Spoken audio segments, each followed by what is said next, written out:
안녕하세요. 재밌는 것만 봄입니다. 괴물 장동민이 돌아왔습니다. 지금 피해게임3가 9회까지 공개가 됐고 이제 중반부를 넘어서고 있는데, 장동민 씨가 최고의 퍼포먼스를 보여주면서 내가 왜 서바이벌 최강자인가 입증하는 장면이 이번 9회에 나왔다고 생각을 합니다. 그래서 간략하게 이 부분에 대해서 얘기를 해보고, 그렇다면 최종 우승자가 장동민 씨가 될 수 있을 것인가, 혹은 다른 사람이 우승자가 된다면 누가 될 수 있을까, 이걸 한번 제 나름대로 예측을 한번 해보려고 합니다. 그러면 이번 9회를 바탕으로 해서 썰을 한번 풀어보도록 하겠습니다. 일단 데스매치로 빠니보틀과 이면서가 직행을 했습니다. 그리고 나서 그 둘이 이제 선택한 사람이 김미나 그리고 장동민, 이렇게 둘이었는데, 최종적으로는 투표를 통해서 장동민이 데스매치로 향하게 되었죠. 그래서 1대1대1 데스매치가 진행이 됐는데, 데스매치 종목은 히든코드였습니다. 히든코드라는 종목을 딱 봤을 때 장동민 씨가 이길 가능성이 높다라는 생각이 들었어요. 왜냐면 히든코드의 특성상 이거는 패턴을 찾아내는 게 굉장히 중요한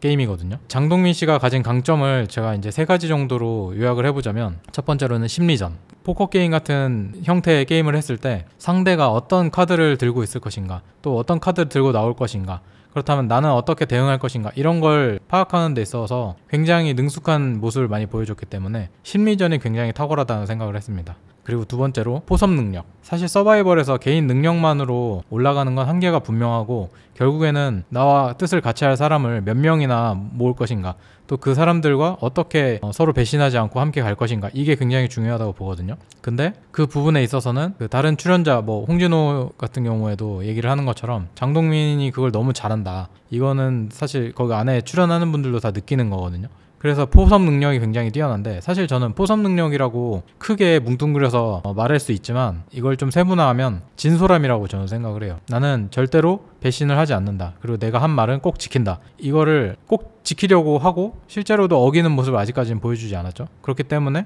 함께하는 팀 동료들이 장동민은 믿어도 된다라는 어떤 상호 신뢰를 가지고 팀이 운영된다고 생각을 해요. 근데 이런 팀의 분위기를 만들어가는 건 장동민의 탁월한 어떤 진솔함이라고 저는 생각을 하거든요. 물론 이제 그 반대로 그런 신뢰뿐만 아니라 나는 배신을 하면 절대로 용서하지 않는다, 무조건 잡아 죽인다, 이런 어떤 강렬한 복수의 이미지도 함께 보여주기 때문에 그 팀이 와해되지 않고 함께 가는 게 가능하다고 생각을 하거든요. 그런 점에서 봤을 때 포섭 능력이 굉장히 탁월한 사람이고, 이번 9회에서도 그런 모습이 여실히 드러났다고 생각을 하거든요. 그래서 이제 팀이 어떻게 보면 이긴 거고, 그럼에도 불구하고 데스매치는 내가 하는 게 맞다라고 하는 게, 장동민이 왜 저런 바보 같은 선택을 하지? 라고도 볼 수 있지만, 여기서 만약에 장동민이 한 발을 뺀다, 그러면 이제 리더로서 줄 수 있는 신뢰가 무너지는 거거든요. 이제는 각자 도생을 해야겠구나, 장동민과는 여기까지다, 이런 생각을 하는 팀원들이 많았을 거라고 생각을 해요. 근데 장동민 씨가 그걸 모를 리가 없잖아요. 그렇기 때문에 이 타이밍에는 내가 확실하게 나의 그 포지션을 구축할 필요가 있다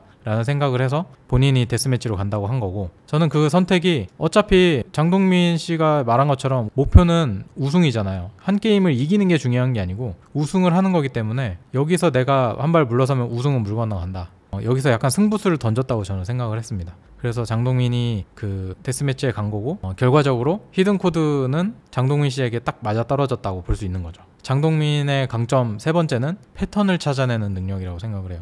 이거는 그동안 서바이벌 프로그램에서 계속해서 많이 보여줬던 거고, 이번 피해게임 3에서도 첫 회였죠. 이제 모두가 포박되어 있을 때 자물쇠를 열 수 있는 번호를 찾을 수 있는 퀴즈가 나왔는데, 가장 먼저 문제를 풀었던 게 장동민 씨였고, 실제로 장동민 씨 외에는 그 문제를 푼 사람이 없다고 저는 생각을 합니다. 왜냐면 최혜선 씨가 풀기는 했지만 장동민이 굉장히 결정적인 힌트를 줬거든요. 그런 점에서 봤을 때 그냥 유일하게 본인의 능력으로만 퀴즈를 푼 건 장동민밖에 없다. 그런데 그 퀴즈 같은 경우에 그 패턴을 찾는, 알 수 없는 문양 속에서 기억, 니은, 디귿, 리을이라는 패턴을 찾아냈던 그런 능력, 그런 패턴을 찾아냈는 데 있어서는 장동민 씨를 따라갈 사람이 없다고 생각을 하고, 그래서 이번 히든코드에서도 결국에는 패턴을 찾는 능력이 중요하기 때문에 장동민 씨가 유리하겠다라는 생각을 했고, 실제로 이 문제가 딱 나왔는데 저는 보면서 빠니보틀의 감정이입이 되더라고요. 거의 감도 못 잡고 도대체 뭐냐 저게, 그냥 막 찍을까? 이런 생각을 하잖아요, 빠니보틀이. 저도 그냥 같은 감정이었던 것 같아요. 보면서 도대체 아무리 머리를 굴려도 감조차 못 잡겠는 그런 어떤 아득함이 느껴지더라고요.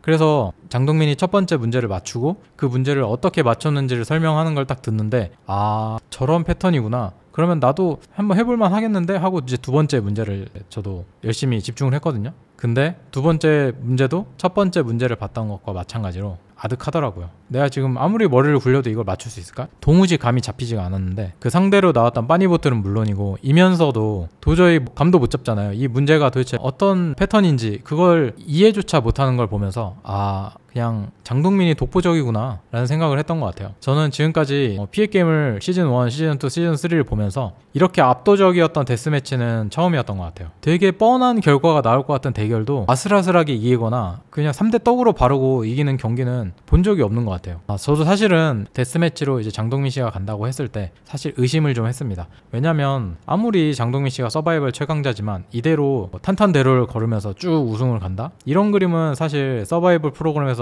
한 번도 본 적이 없는 것 같아요. 예능의 문법상으로도 이번에 그냥 문제없이 올라가기보다는 떨어질 가능성이 전 높다고 봤어요. 게다가 빠니보틀 같은 경우에는 본인이 말한 것처럼 이런 문제를 푸는데 굉장히 장점이 있는 사람은 아니기 때문에 이 히든 코드가 어려울 거라고 예상은 했습니다. 그런데 이면서는 좀 다르거든요. 이면서는 2010년도 수능에서 3문제밖에 안 틀려가지고 500점 만점에 491점을 받았다고 하더라고요. 엄청난 엘리트죠. 수시로 서울대 경영학과에 입학을 해가지고 서울대 로스쿨 가서 변호사까지 된 수재입니다. 수재. 천재인지는 모르겠고 수재라고 할 수 있는데 이 정도의 사실 스펙을 가지고 있는 사람이라면 이 히든코드에서도 장동민과 해볼만 하고 오히려 장동민보다 더 잘하지 않을까? 이런 생각을 했어요. 저도. 본인도 이 게임이라면 나도 자신 있다. 이길 수 있을 것 같다. 뭐 이런 얘기를 하잖아요. 그런 걸 봤을 때 장동민이 이번에는 좀 위험할 수도 있다 라는 섣부른 판단을 했던 게 사실입니다. 저도. 그러나 장동민한테 함부로 덤비면 어떻게 된다?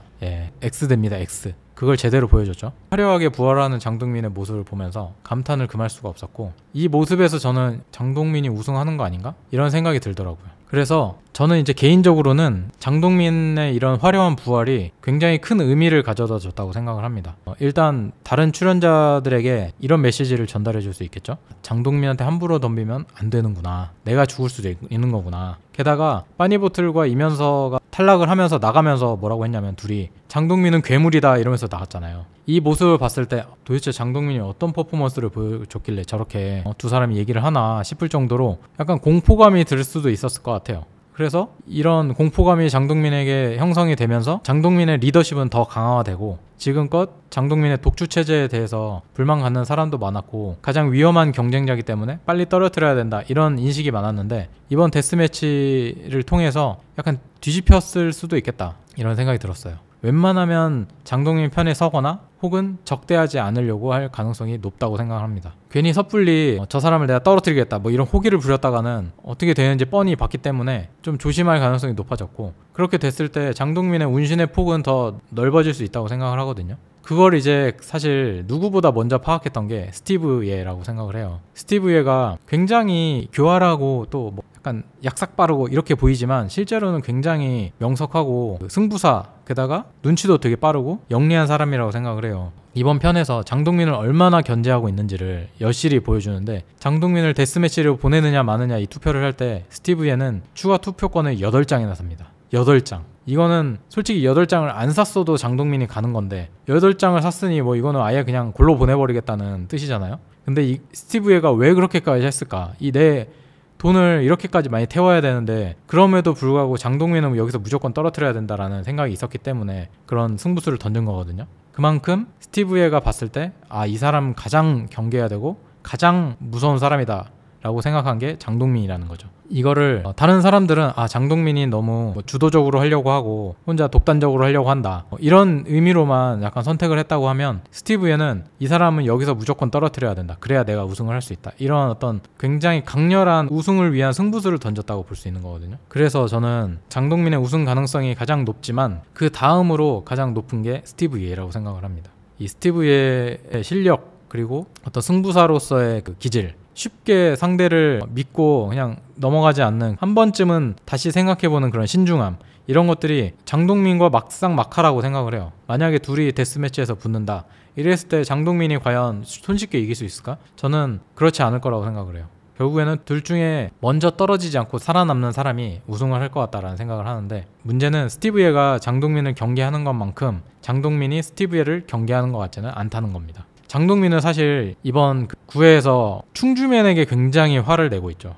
충주맨에게 너무 집착을 하고 있거든요. 이러다 보면은 오히려 스티브에 대한 그 경계가 조금 누그러질 수 있기 때문에 이 시선을 충주맨에게 뺏기기보다는 스티브에게 다시 좀 집중을 해야 될 것 같은데, 그게 이제 앞으로 어떻게 될지는 저도 앞으로 방송을 봐야 알 수 있을 것 같은데, 장동민이 스티브에게 당하느냐 아니면 스티브에를 장동민이 저격을 하느냐, 우승자를 가리는 키가 되지 않을까라는 생각을 합니다. 그래서 이제 마지막으로 제가 9회까지만 딱 봤을 때 우승을 누가 할까 이걸 이제 한번 생각을 해봤는데, 한 50%의 확률로 장동민이 할 가능성이 높고요, 25%의 확률로 스티브예, 그리고 나머지 25%가 누가 할까, 두 명을 좀 생각을 해봤는데, 한 명은 악어, 그리고 한 명은 최예선, 이렇게 두 명을 25%로 한번 생각을 해봤습니다. 왜 악어와 최혜선인가, 이거에 대해서는 다음 편에서 또 한번 얘기를 또 나눠보도록 하겠습니다. 저뿐만 아니라 다른 분들께서는 어떻게 보고 계시는지 좀 궁금합니다. 재밌게 보는 분들이 제법 있는 것 같기 때문에 앞으로를 어떻게 예측하시는지 그런 얘기를 한번 댓글로 나눠주시면 좋을 것 같습니다.